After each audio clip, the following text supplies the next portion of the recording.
That's why there's a term called triggered. Whenever you get triggered, you're not supposed to stay in that space.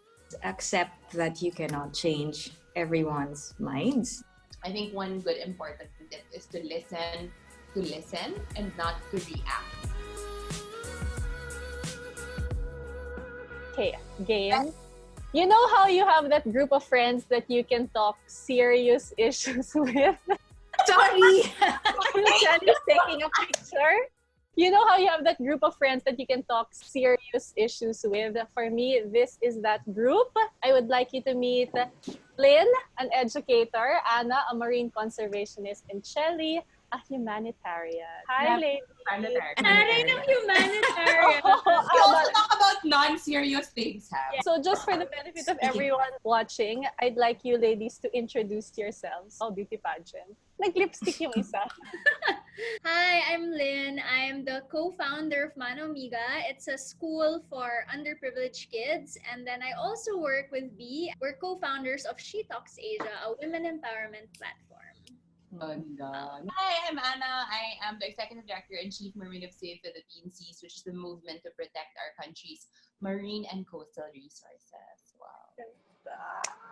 Hi everyone. Wow, iba yung boses. I'm Chely. I work as an advisor in an international humanitarian organization and I'm based in the headquarters. Okay, some of you might be familiar with us as a group because we used to host a podcast many years ago. Lately, kasi we've been noticing it's great that we're seeing more and more people vocal on social media about political issues and social issues, but we also saw that many are still sort of in the process of finding their political voice. So that's why I invited Lynn and Anna and Chely, and I'm so glad that they said yes for this very special topic and reunion of Coffee Break. So given na yung mga read up on the issue, or if you still cannot understand something, ask your friends or family who might know more. But with our collective experience, we want to share tips on what has worked for us on how to be more confident in our voice.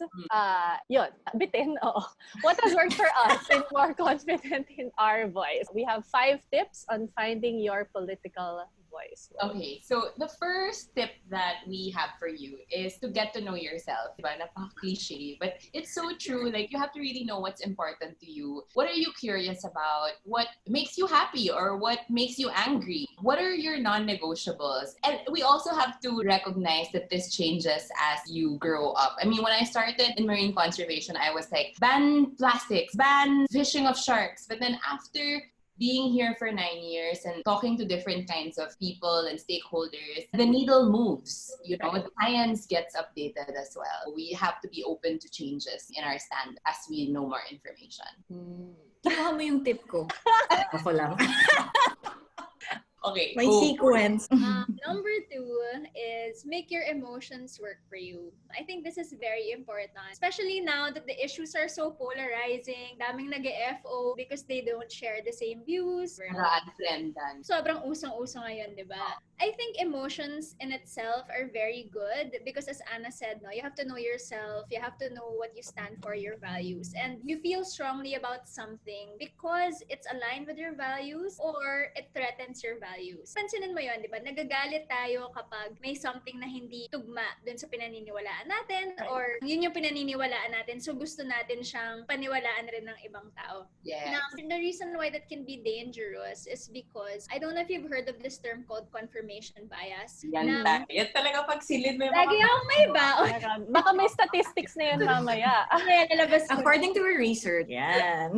No, hindi totoo, di ba? Parang whenever you believe strongly in something, and you're emotional about something, you tend to look only for things that confirm what you already believe in. Yes. To the point na hindi ka na nag-listen to listen to other opinion. And that can be very dangerous because even if your intentions are good and your core values are correct, there's so many layers to an issue that it's never really black and white. Our principles may be black and white, but applied to the real world, ang dami ng iba't ibang nuances. And when you can keep your emotions in check, that's how your emotions can either be counterproductive or it's something that you could make it work for you. I really speak from experience, to be honest, because sila Anna and B and Chely know this, no? I come from a family na super totally opposing views. My mom, aktivista, sumali sa EDSA kahit buntis siya ata with me at the time. Yung daddy ko super pro-Marcos. Still now, nalala ko nung elections, during the vice presidential elections, Bongbong versus Lenny. Feeling talaga namin maghihiwalay na sila.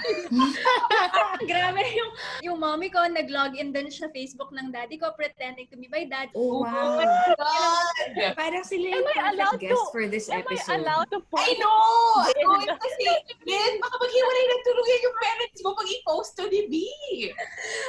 But you know what? Parang through the years, no, we've learned how to navigate. Na at the end of the day, one, yun nga, keep your emotions at check so that you can be more objective and you can really listen to all sides. And at the same time, when you speak, parang we speak to educate. Parang we speak so that you can understand where I'm coming from. And at the same time, you want to listen to understand also where that person is coming from. Yeah.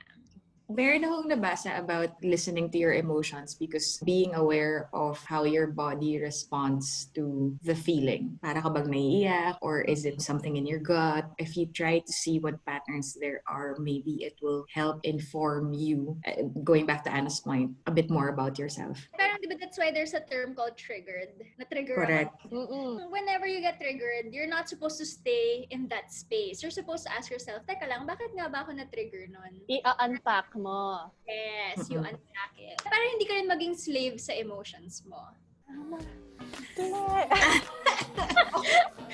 Sumayaw! Okay, which brings us to tip number 3. So my tip is accept that you cannot change everyone's minds and you cannot impose your beliefs on other people. Maybe the goal is not to change other people's minds, but also just to understand, as you both have pointed out, where people are coming from. I think what's more important is that we remain teachable.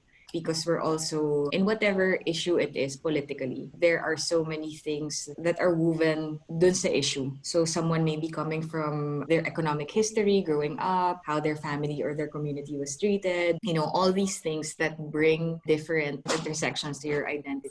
So what's more important is that we remain teachable. Ikaw, kahit sila ayaw nilang magbago ng paningin, tayo siguro, kung na-realize natin na, mali pala ako, be willing to change your mind and your point of view, and more importantly, be willing to apologize if meron kang nasagasaan in the way na ngayon mo lang na-realize na, ay, mali pala ako. So that's my point. May follow-up question ako. Ano ba yun? How do you reconcile your non-negotiables with being teachable? Hindi ko to pinaghandaan, no? Sobrang hirap. And I think I'm just still trying to figure that out, when to be patient, when to teach. Yeah, go ahead. Yeah, I think your values are non-negotiable. But the way your values are gonna manifest in the world, that's when you have to have the humility to understand na I may stand for this, but I also don't have the monopoly of truth. You have to realize na, as Chely said, the reason why a person is that way is because maraming factors and iba yung experience niya sa experience mo. So, being teachable just means you have to understand the perspective of another person. And that informs now your decision. It doesn't change your values, but it still informs your decision. Instead of, you're just gonna stick forever to what you know. Ang hirap din kasi kapag ka-cancel ka ng tao. I mean, for sure, I've had many wrong, strong opinions in my life. And if someone else had not taken my hands up, if someone else had not extended me the grace and the patience and the kindness to teach me, hindi ko rin matututunan na mali ako. Yeah, maybe take a break, then go back to trying to understand where this person's coming from. And kung ubus ka muna sa ngayon. Pause. I would add nga na you can reposting, diba? You shouldn't write it at the height of your emotions. Diba? Yeah, happened to me too. When I feel emotional about something, I try to wait 12 hours before I write things. I used to not be like Ang that. tagal ng 12 hours, ha? Totoo. Depende naman how urgent the matter is. Diba?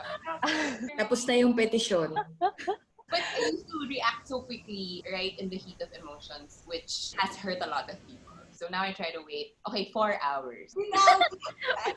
To Lynn's point about the posting, sometimes what I do, I compose the tweet in the height of my emotion, but I delete it or I save it as a draft. Para lang nalabas ko. And then, sure enough, when I come back to it, let's say 4 hours later, I'm like, buti na lang hindi. You know what's super medyo helpful for malamig me? na. Pag Yes. ganyan, nagda-draft, I send it to the three of you. Naguluhan ako sa 4 kasi 4 yung square. Rectangle. And it helps to have someone else sense check na parang, ano to? Ang ganda OA ng to. sense check. Oo. So in line with everything that we've said so far, I think one important tip is to listen and not to react. Because we often make the mistake of listening to others, or if in a virtual space, we read already forming the response in our heads and drafting it already, when in fact we should listen and not to win or to fix something, right? Correct. I mean, everyone's just trying to learn, and sometimes you plant seeds and then it takes time. Tayo mismo, wala pa tayo dun sa with enough information to actually shift our opinion, or naguluhan ako sa point ko. Anyway. No, it's true, no? I like what you said, na sometimes our role is to just plant a seed. And how can you plant a seed if vinilify mo na yung kausap mo? If our role for dialogue is to show where you're coming from, why will that person consider your point of view kung parang sabi, oh, bobo mo naman for saying that, diba? Okay, and last tip number 5, it's don't put yourself in an echo chamber. So I remember start of this year, I think, there was a big issue. Daming issues 2020. Ang dami nga eh. Oo. I tweeted something, parang if you're following someone who you really feel is harming your mental health, it's okay to unfollow that person or mute that person for now. And then someone replied, si Chely Esguerra. Yeah, I love her tweet. Yeah. So si Chely just replied also, but be careful to not put yourself in an echo chamber. And I was like, that's so true. Because diba when we open our social media feeds, it's all like, bam, opinion. Pro, anti.